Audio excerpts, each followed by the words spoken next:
आज की तारीख में अभी अभी एक बड़ी खबर आई और इस खबर को देखने के बाद मुझे ऐसा लगा जैसे मोदी जी का एक भक्त जो बीते कुछ दिनों से लगातार देश के नेता प्रतिपक्ष राहुल गांधी के पीछे पड़ा हुआ है, वो भयंकर डर गया है। हाईकोर्ट में जाके गिड़गिड़ाने लगा। हालांकि हाईकोर्ट ने इस बार फिर से उसकी बात सुन ली है, लेकिन आपको ये तथ्य भी याद कराना जरूरी है कि इसी भक्त की एक बार बड़ी फजीयत हुई थी और इसकी याचिका पहले भी खारिज हो चुकी है। वही याचिका जिसे इसने फिर से एक दूसरी कोर्ट में जाकर डाला था। क्या है मामला? राहुल गांधी की नागरिकता से जुड़ा हुआ। नेशनल हेराल्ड क्या था? च्युइंगम की तरह 13 साल तक खींचा गया, फिर याचिका खारिज हो जाती है और इन सब के बीच एक नई एफआईआर, और उस नई एफआईआर पे नए सिरे से फिर से चार्जशीट दाखिल करेगी ईडी। उसी तरीके से राहुल गांधी की नागरिकता का भी मामला है, जिसको लगातार च्युइंगम की तरह खींचा जा रहा है। कुल मिलाकर कोशिश ये कि राहुल गांधी को बदनाम करने के मौके बार बार मिलते रहें, बार बार सुर्खियां बनती रहें, और इसके पीछे क्या माइंडसेट है ये भी समझेंगे।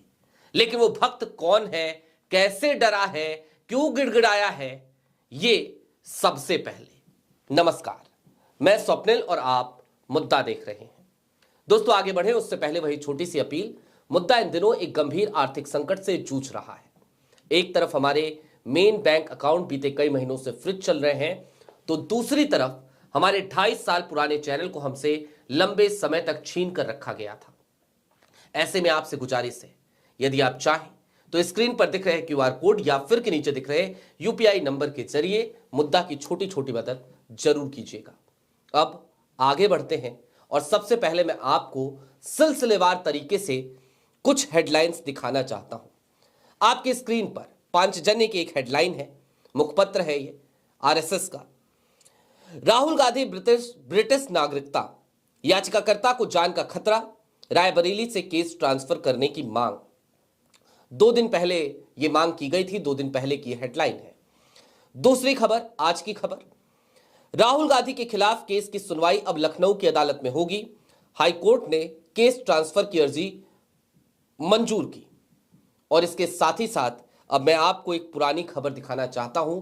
यह खबर है 5 मई 2025 की, जब मोदी के इस भक्त की बड़ी बेइज्जती हुई थी। डेक्कन हेराल्ड की हेडलाइन, केंद्र द्वारा सूचना उपलब्ध कराने के लिए समय सीमा न देने के कारण इलाहाबाद उच्च न्यायालय ने राहुल गांधी के नागरिकता मामले का निपटारा कर दिया।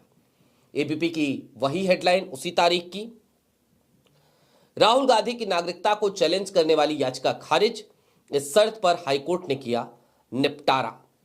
अब ये सारी हेडलाइंस देखने के बाद जरा इसके विस्तार में हम चलेंगे, लेकिन उससे पहले आपको कुछ चीजें बता देते हैं।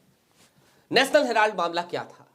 सुब्रमण्यम स्वामी की एक प्राइवेट कंप्लेन, उस कंप्लेन के आधार पर ईडी ने जांच शुरू करी और इसी आधार पर, चूंकि प्राइवेट कंप्लेन के आधार पर ईडी ईसीआर दर्ज नहीं कर सकती, लिहाजा उस केस को खारिज कर दिया। और यदि एफआईआर अब हुई है दिल्ली पुलिस की यूडब्ल्यू में, तो उसमें भी आप जाकर के आगे यही पाइएगा कि कोई तथ्य नहीं मिले, इसलिए कोर्ट ने मामले को खारिज कर दिया है। लेकिन सुनवाई फिर से चलेगी, यानी च्युइंगम की तरह मामले को खींचना। नागरिकता का मामला कहां से जाकर जुड़ता है? तो जवाब है फिर से सुब्रमण्यम स्वामी। और मैं आपको याद दिला देना चाहता हूं, सुब्रमण्यम स्वामी जितने आरोप अब तक राहुल गांधी के ऊपर लगा चुके हैं, सोनिया गांधी के ऊपर लगा चुके हैं, चाहे वो भ्रष्टाचार का हो या राहुल गांधी की नागरिकता का, इन सब से कहीं ज्यादा आज की तारीख में मुखर होकर सुब्रमण्यम स्वामी आरोप लगाते नजर आते हैं देश के प्रधानमंत्री, जो खुद को प्रधान चौकीदार कहते हैं, जिन्हें मैं प्रचार मंत्री कहता हूं, नरेंद्र मोदी पर। लेकिन सुब्रमण्यम स्वामी मोदी पर जब भी आरोप लगाते हैं तो अभी तक उन आरोपों पर कहीं कोई संज्ञान नहीं लिया जाता। भाई, वो तो प्रधानमंत्री हैं, राहुल गांधी तो देश के नेता प्रतिपक्ष हैं, और राहुल गांधी तो अब नेता प्रतिपक्ष हैं, पहले तो महज एक सांसद थे। खैर, अब थोड़ा सा और आगे बढ़िए, खारिज क्यों हुआ था ये मामला, उस तरफ चलिए। दरअसल मई 2025 में जब इसी मुकदमे को खारिज किया था हाईकोर्ट ने, तो कारण क्या था? राहुल गांधी के नागरिकता विवाद मामले में इलाहाबाद हाईकोर्ट में दाखिल की गई याचिका खारिज हुई थी। इलाहाबाद हाईकोर्ट की लखनऊ बेंच ने याचिका को पुनर्विचार याचिका दाखिल करने की अनुमति तो दी थी और नई याचिका को वापस लेने के आधार पर खारिज भी कर दिया था। दरअसल हुआ यह था कि बार बार एस विघ्नेश सिसर की तरफ से एक नई टाइमलाइन दी जा रही थी।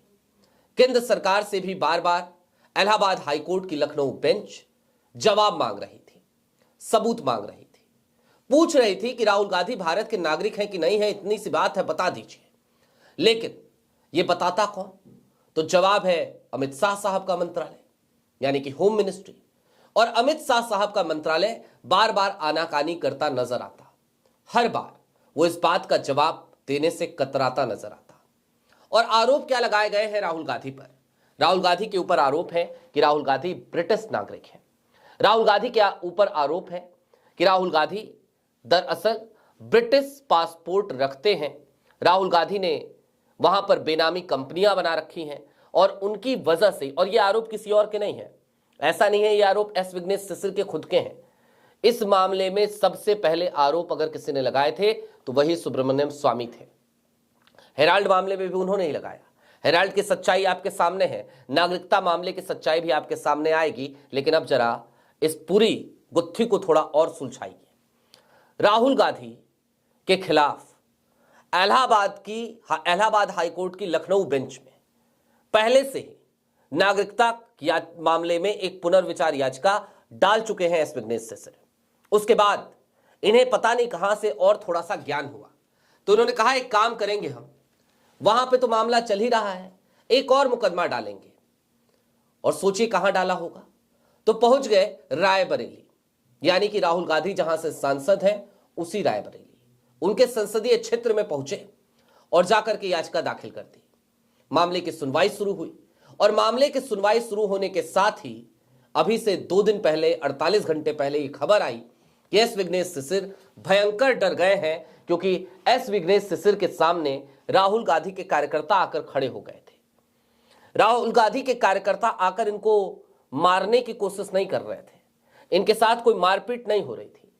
लेकिन क्या कार्यकर्ताओं को इतना भी अधिकार नहीं कि वो राहुल गांधी जिंदाबाद के नारे लगा लें? और इसीलिए मैं कहता हूं कि जब कभी भी कोई गलत काम करता है तो उसे इसी तरीके से डर लगता है। एस विघ्नेश सिसर को भी शायद इस बात का अंदाजा है कि वो जो बातें कह रहे हैं, जिस तरीके से इस मामले को च्युइंगम की तरह खिंचवा रहे हैं, इससे हासिल कुछ नहीं होना है।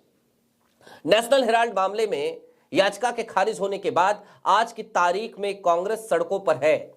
मोदी सरकार के पसीने छुड़ाने वाली तस्वीरें देश के कोने कोने से आ रही हैं। क्या मध्य प्रदेश, क्या उत्तर प्रदेश, क्या पंजाब, क्या बंगाल, हर जगह सड़क पर है कांग्रेसी। दिल्ली में तो भारतीय जनता पार्टी के कार्यालय के सामने की बैरिकेडिंग लांग गए कांग्रेस के कार्यकर्ता, राहुल गांधी के सिपाही और तमाम सेनापति। तो कुल मिलाकर पसीने तो छूट रहे हैं। और इसी में एस विघ्नेश सिसर को भी इस बात का एहसास है कि भाई रायबरेली तो उनका संसदीय क्षेत्र है, लेकिन एस विघ्नेश सिसर को यह भी समझ में आना चाहिए था कि दरअसल वो रायबरेली से सांसद जरूर हैं, लेकिन राहुल गांधी इस देश के नेता प्रतिपक्ष हैं। मैंने आज दोपहर में भी आपको बोला था और इससे पहले भी लाइव के दौरान आपसे यह कहा था मैंने कि दरअसल वो जो रैली अभी हुई ना रामलीला मैदान में, इस एक रैली ने यह बता दिया कि राहुल गांधी की ताकत क्या है। जो लोग कहते हैं राहुल गांधी को कौन पूछता है, जो लोग कहते हैं राहुल गांधी को कौन जानता है, जो लोग कहते हैं कि राहुल गांधी की तो अपनी कोई छवि ही नहीं है, उनको उस रैली की कवरेज देखनी चाहिए या फिर उस रैली में एक बार चले जाना चाहिए था और वहां पर जाने के बाद इस बात का एहसास होता कि आज की तारीख में राहुल गांधी की लोकप्रियता कितनी तेजी से बढ़ रही है। आने वाले दिनों में हम फिर से तमाम रैलियां प्रधानमंत्री नरेंद्र मोदी की देखेंगे। हमने बिहार की बहुत सारी रैलियां प्रधानमंत्री नरेंद्र मोदी की देखी, देश के केंद्रीय गृह मंत्री अमित शाह की देखी। रैलियों में कुर्सियां खाली रह गई, लेकिन एक रैली राहुल गांधी ने दिल्ली में करी, वोट चोर गद्दी छोड़ के नारे लगाए और उस रैली में जहां पर सिर्फ 5 लाख की कैपेसिटी का मैदान था, वहां पर देश के कोने कोने से 12 लाख लोग पहुंच गए। ये ताकत राहुल गांधी की है और शायद इस बात का एहसास अब एस विघ्नेश सिसिर को होने लगा है। और आपकी जानकारी के लिए यह भी बता दूं, एस विघ्नेश सिसिर लखनऊ के रहने वाले नहीं हैं, रायबरेली के रहने वाले नहीं हैं, कर्नाटका के रहने वाले हैं। कर्नाटक से बार बार लखनऊ आते हैं, आकर के याचिका लगाते हैं, याचिका खारिज हो जाती है, फिर याचिका लगाते हैं। कुल मिलाकर मुद्दे को ताकि जिंदा रखा जाए, कुल मिलाकर ताकि गोदी मीडिया को हेडलाइंस दी जाती रहें कि राहुल गांधी भारत के नागरिक नहीं है, राहुल गांधी को बदनाम किया जाता रहे। और इसी कोशिश में रायबरेली पहुंचे थे एस विघ्नेश सिसिर। वहां पर कांग्रेस के तमाम कार्यकर्ताओं ने राहुल गांधी जिंदाबाद के नारे लगा दिए और बस नारों की गूंज इतनी थी कि एस विघ्नेश सिसिर के पैरों के नीचे से जमीन खिसक गई।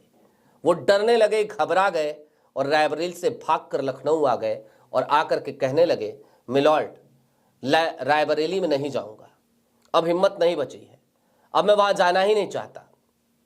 फिर से सामने राहुल के लोग आ गए, नारे लगाने लगे, तो क्या करूंगा? तो मिलॉर्ड एक काम कीजिए, मेरी याचिका को जरा अपने पास बुला लीजिए, मेरी याचिका को अब यहीं लखनऊ में सुनवाई करने के लिए लिस्ट कर लीजिए। और उनको मंजूरी भी मिल गई। अब इस याचिका की सुनवाई लखनऊ में होगी और देखना दिलचस्प होगा कि अब ये याचिका भी कितने दिन टिकती है, क्योंकि इससे पहले वाली भी कितने दिन टिकी थी मैं आपको बता चुका हूं। देखना दिलचस्प होगा आगे क्या होता है। लेकिन हां, मुझे याद आता है एक और स्टेटमेंट। इस देश के एक मशहूर पत्रकार हैं, वेल नोन जर्नलिस्ट हैं, नाम है रवीश कुमार। एक बार अजीत अंजुम जी के साथ एक इंटरव्यू के दौरान उन्होंने कहा था कि राहुल गांधी अगर कुछ नहीं है तो भी राहुल गांधी से मोदी जी डरते तो बहुत हैं। तो अगर मोदी जी को और मोदी सरकार को राहुल गांधी से डर लगता हो तो फिर मोदी जी के भक्तों का राहुल गांधी से डरना वो तो स्वाभाविक है। आपकी क्या राय है कमेंट बॉक्स में जरूर बताइएगा। अभी के लिए दीजिए इजाजत। चलते चलते फिर वही अपील, चैनल पे नए हो तो सब्सक्राइब करते हुए जाइएगा, सक्षम हो तो छोटी छोटी मदद जरूर कीजिएगा। बहुत शुक्रिया।